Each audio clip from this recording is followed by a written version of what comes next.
जय हिंद बच्चों। तो आज हम एक क्वेश्चन सॉल्व करेंगे जो कि जेईई में 2015 में आया था।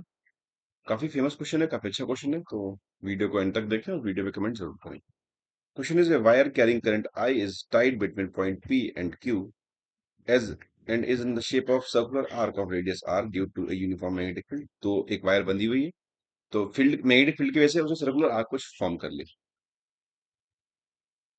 तो हमको निकालना है। और फील्ड परपेंडिकुलर लाई कर रही है टू द प्लेन के in the vicinity of the wire, wire के आसपास। द वायर सबसेंड 2 थीटा नॉट एट सेंटर।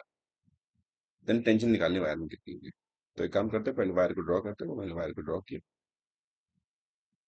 इस वायर पे लेट सपोज की टेंशन को यहाँ पे टी एक्ट कर रही है, जो कि टेंशन वायर के अलॉन्ग ही होती है।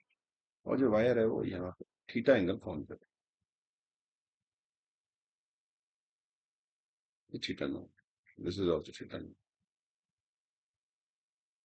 सो ये एंगल भी थीटा नॉट ही हो जाएगा और ये एंगल भी थीटा नॉट हो जाएगा, बिकॉज ये 90 माइनस थीटा होगा।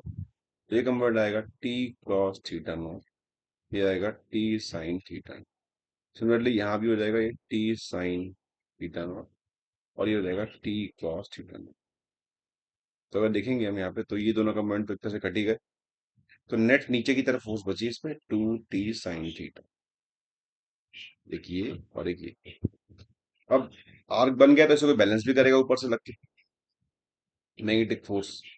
कैसे करेगी, बिकॉज देख सकते हैं मैग्नेटिक फोर्स अगर निकालें तो मैग्नेटिक फोर्स होती है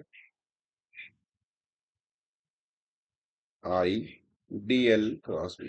किसी भी कर्व कंडक्टर ऐसे निकालता है इंटीग्रेशन।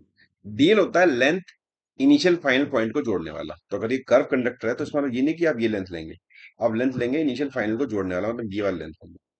This is DL. इसको आप निकाल सकते हैं, ये आर है, थीटा नॉट है। इस ट्रायंगल में अगर देखें आप,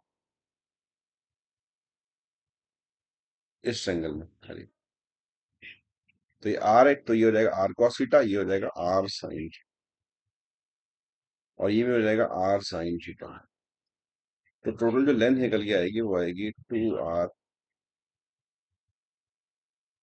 साइन थीटा। डायरेक्शन हो जाएगी आई कैप में, बिकॉज अब इस आर्क के बदले खाली एक वायर ड्रॉ हो चुकी है हाई करंट और बी अंदर की तरफ है।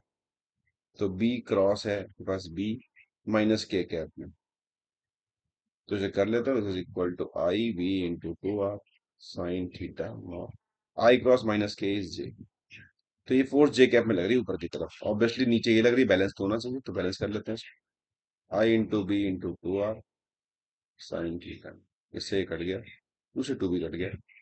तो टेंशन निकल के आया B I. So this is the tension in this wire. Option number C is the correct option. तो ऐसे कोई भी वायर हो, चाहे सर्कुलर ही क्यों ना हो, उसमें टेंशन जो होती है उस वायर में वो बी आर ही होती है। तो वो एंगल के इंडिपेंडेंट है, ये हमने प्रूव भी किया एक तरह से। तो इस रिजल्ट को आप याद भी कर सकते हैं, क्योंकि ये बहुत बार रिपीट हो चुका है डिफरेंट एग्जाम्स में। सो आई बिलीव कि आपको क्लियर हुआ होगा। Thanks for watching.